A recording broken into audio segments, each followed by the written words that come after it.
Primeiro e segundo grau, o que é, professor? Quinta, sexta e oitava. Na sexta é. Sexta, sétima. E segundo ano que ele Segundo ano.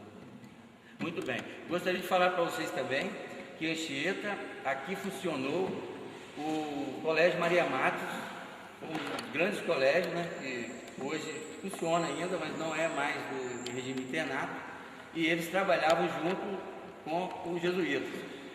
Aqui existia também, aqui funcionou até 1968, o seminário jesuíta, que depois ele teve que ir para Cachoeira de Itapemirim, mas também aqui nos deixou aqui um legado muito positivo, de simplicidade, porque as salas todas pequenas, e aqui hoje os nossos engenheiros, os nossos médicos, estamos aqui, são médicos porque começaram a sua carreira aqui no colégio, aqui no seminário, muito simples, muito pequenininho, e funcionou até 1968. Então nós vamos agora, vocês podem sair, é aquela portinha aqui.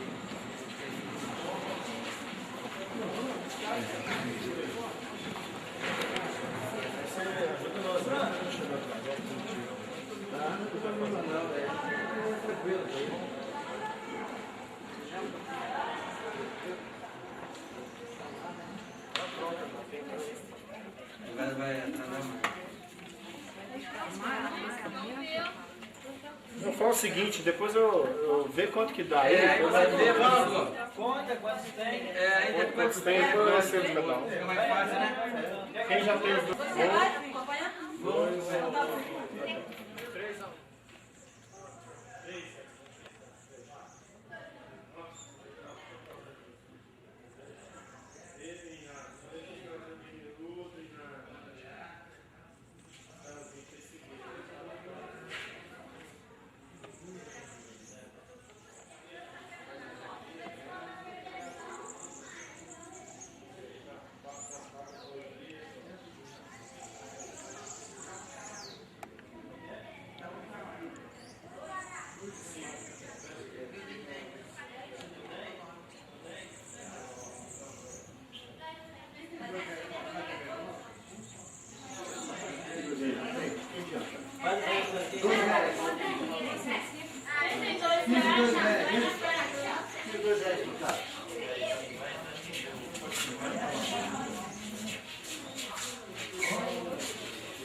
Porque era as árvores que usavam do Botocudo.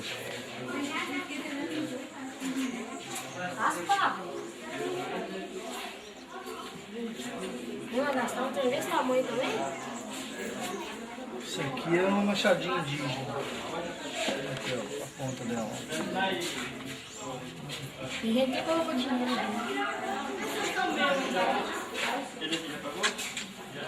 Você quer o perfil? É, cara. Esse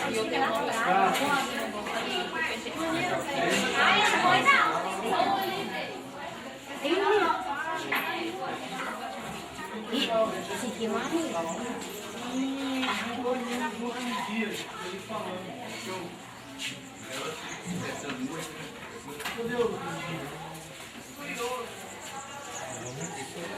Zé, o pessoal tem que entrar junto contigo no lugar, e falar.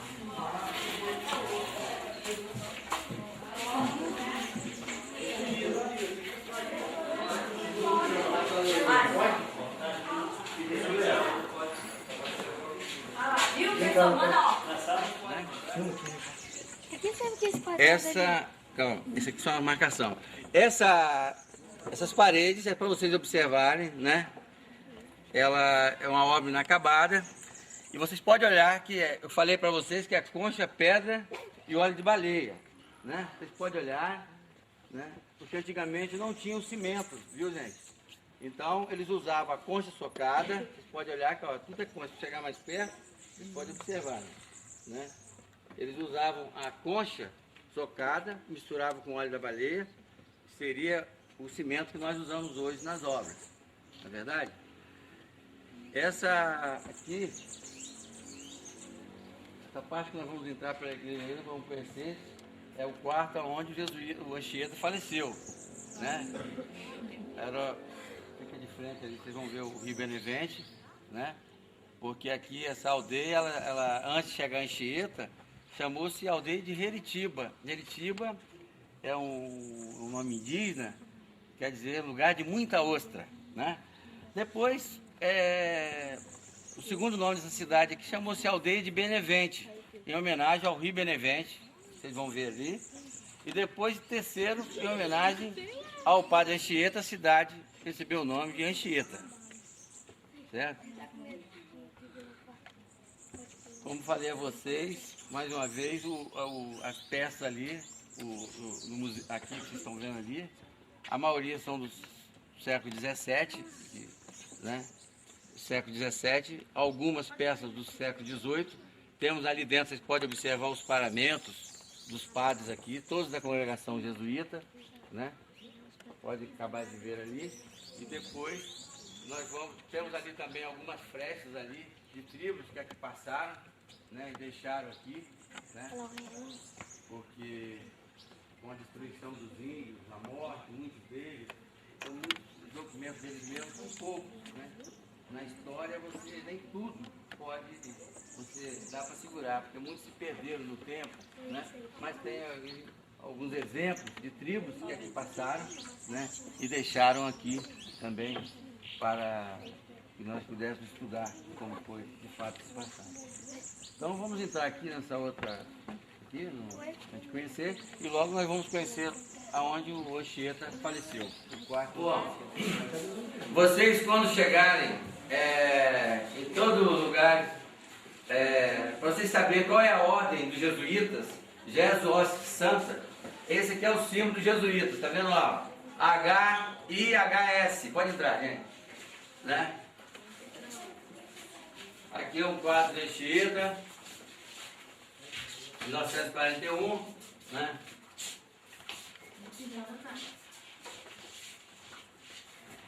Nós temos aqui também um pedido que foi feito de canonização do padre Anchieta, porque Anchieta, ele não é santo ainda, mas há pedido já no Vaticano, pedindo para a canonização do padre Anchieta. Nós temos também aqui alguns documentos em latim da época, né? Alguns decretos aqui. Temos também aqui, gostaria que vocês pudessem observar aqui, esse livro aqui, de um grande historiador, chamado Padre Abrantes Viotti, da Pontifícia Universidade Católica, doutor em História. E ele é o que mais trabalha, esse livro aqui, ó. É o livro sobre o que mais fala sobre. É um best-seller na Europa. Esse livro aqui, ó, do Padre Abrantes Viotti, professor da PUC, da Pontifícia Universidade Católica. Gostaria de falar para vocês que a maioria das escolas da PUC são padres jesuítas, que são professores. Então vocês veem que os jesuítas eles vão se destacar no primeiro grau, no segundo grau e também na faculdade e universidade. Então, toda a PUC, quando vocês chegarem a conhecer a PUC, vocês vão encontrar muitos padres jesuítas. De modo que os jesuítas, o legado deles é positivo em relação à educação. Não é verdade? Você pode olhar mais de perto aqui, né? Olha como que era a construção, olha. Vocês podem olhar aqui, né? Depois nós temos aqui esse quadro aqui, gente, olha. Né?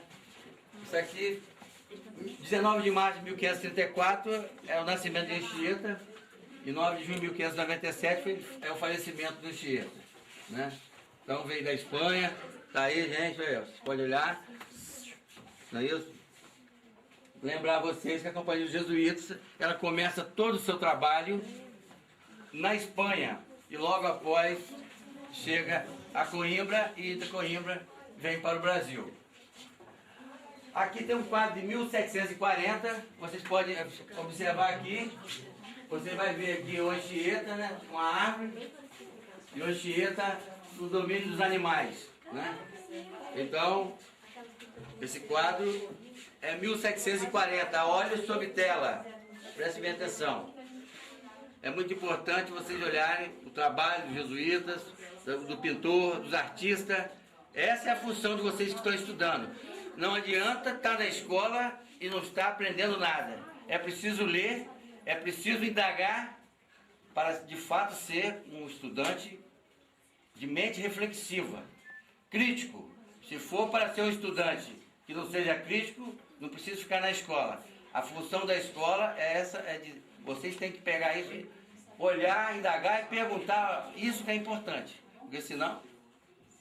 porque senão não adianta nada ser estudante. Vocês estão na escola, então vocês têm que observar. Isso que é o legal da educação, de você ter uma mente aberta, perguntar, porque senão você passa por passar. É preciso passar ficando. Em educação tem que passar ficando. Passar por passar não adianta.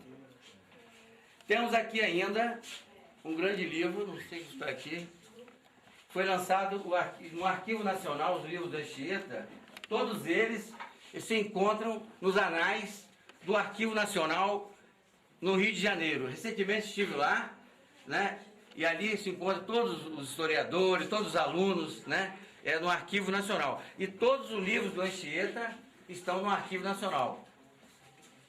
Quem conheceu o Rio de Janeiro vai a muitos livros do Anchieta. Verdade? Então nós vamos conhecer agora a cela, que era o quarto onde, segundo os historiadores, Anchieta vivia e ali que ele faleceu. Todo mundo aqui, ó.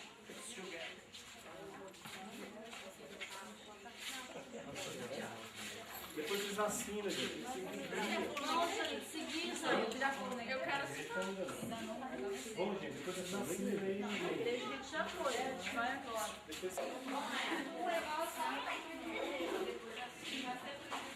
Não, sabe, eu vou ficar, vamos, filho. Vai ficar sabendo que os dois são bons. Obrigada. O que você faz?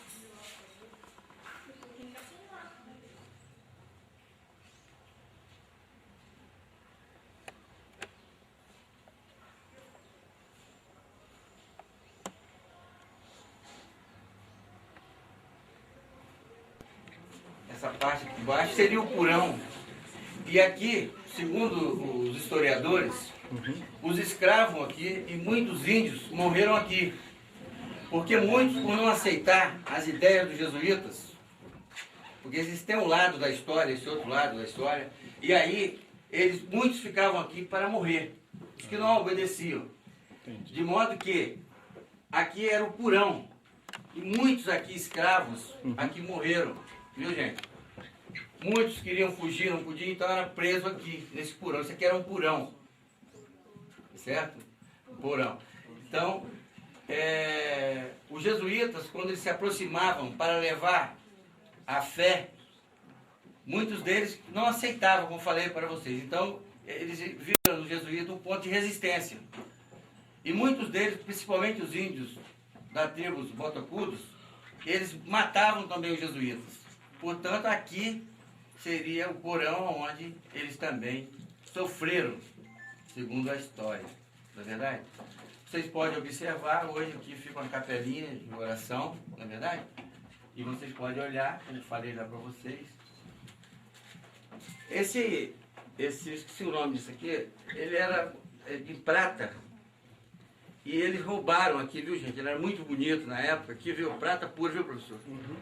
E roubaram aqui, foi saqueado aqui, então isso aquilo, principalmente, né, muitas peças de jesuítas, né, que foram roubados aqui e tal.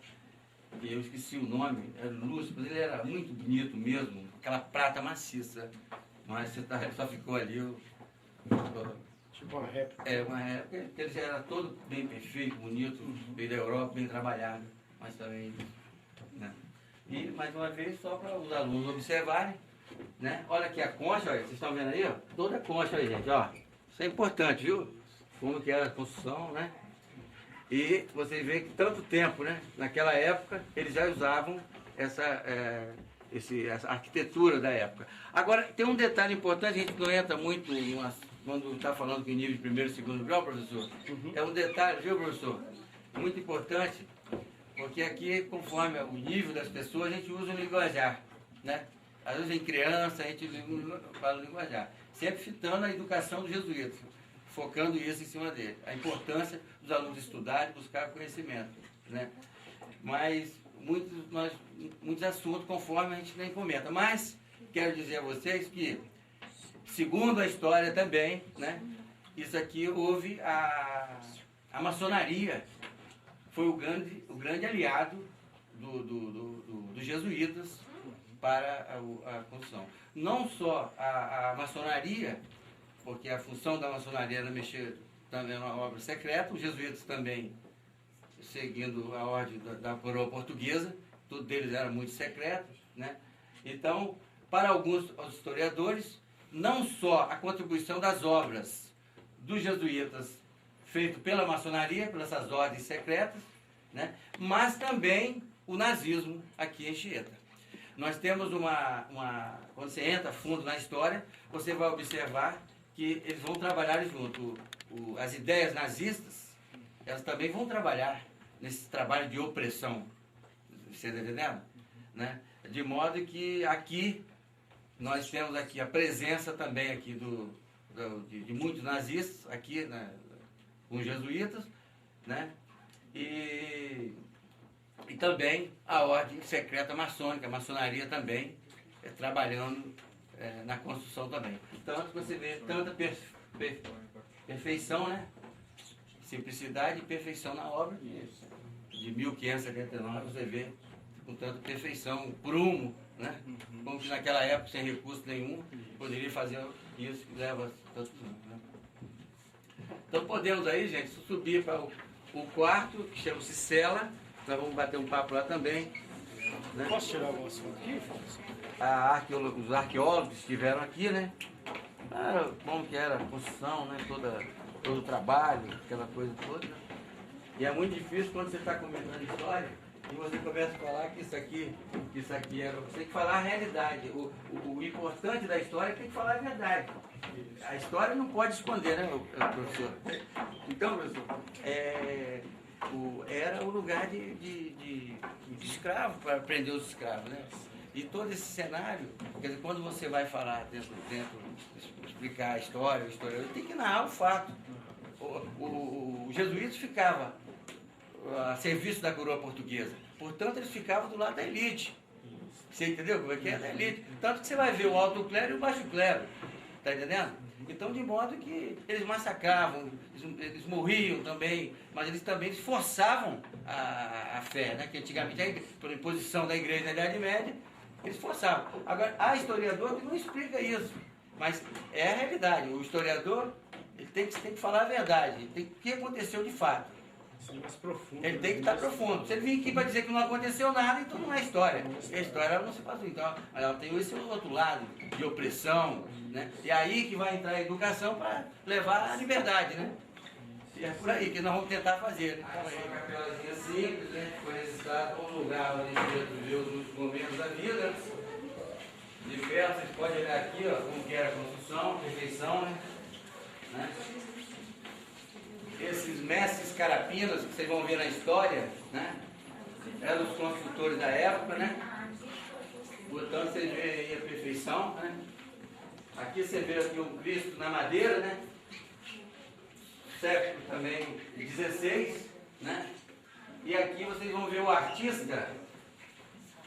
O importante não é a idolatria. Muita gente vem ver a história, é de outra igreja, isso é idolatria. Aqui não se está se falando em idolatria, nós estamos falando aqui, observando o artista, a ideia do artista.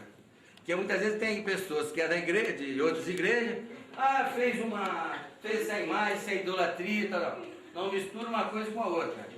O papel de vocês como aluno é olhar o artista, a perfeição do artista. Olha só, isso é a imaginação do artista, né? Isso é Jesus com os pés separados. Geralmente vocês conseguem ver na cruz ele com o quê? Com o pé o quê? Um pé em cima do outro. Não é verdade?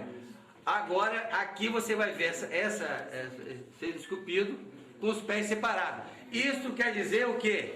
Que o Cristo aqui na ideia do artista, ele estava fora da cruz. Você não pode ver no caixão uma pessoa com o pé em cima do outro. Você vai ver com os pés separados. É aí que você vai buscar a imaginação do artista. É isso que por isso que é importante vocês estão estudando. A função da educação é essa, é fazer vocês pensarem, indagar. O porquê disso, olha só, então aqui tem uma história. Olha, os pés separados, né? Olha, ó, o trabalho do artista, olha, essa imagem do século XVI. Certo? Então vocês têm que observar o quê? A ideia, o que o artista está transmitindo. Aqui você está vendo aqui Jesus nos últimos momentos, né? Outra coisa importante. Segundo algumas seitas, Jesus morreu, mas não foi na cruz, não foi pregado na cruz. Por quê? Segundo ele disse que não há condição de uma pessoa que não prega o peso da cruz. Então, a ordem, por exemplo, uma das ordens que mais discute isso é uma ordem religiosa, eu me esqueci o nome dela agora, Rosa Cruz, ela vai dizer, ela vai contestar isso. E a ordem também, Testemunho de Jeová, alguns teólogos também vão fazer essa contestação. É importante na educação você questionar. A pessoa está falando e você não questiona nada, vocês que estão estudando tem que questionar o porquê. É aí que está o problema. Você tem que saber, você tem que questionar. Senão, o professor está falando para vocês e vocês não, vocês têm que questionar. Essa é a função da educação. Por isso vocês têm que ler bastante, perguntar, indagar. Porque você passar ficando. Então, mas aqui na fé católica nós vamos ver que aprendemos que Jesus foi colocado na cruz, mas se for colocar uma pessoa na cruz, alguns teólogos, alguns críticos vão dizer que... Mas deixa eu te fazer uma pergunta. Tudo bem, mas ele não foi pregado, mas teria a possibilidade de ele ter sido amarrado? Seria uma pergunta assim. Sim, essa é a coisa. Essa é o mais provável que ele foi amarrado. Né? Que ele foi amarrado, porque há mais possibilidade, não pelo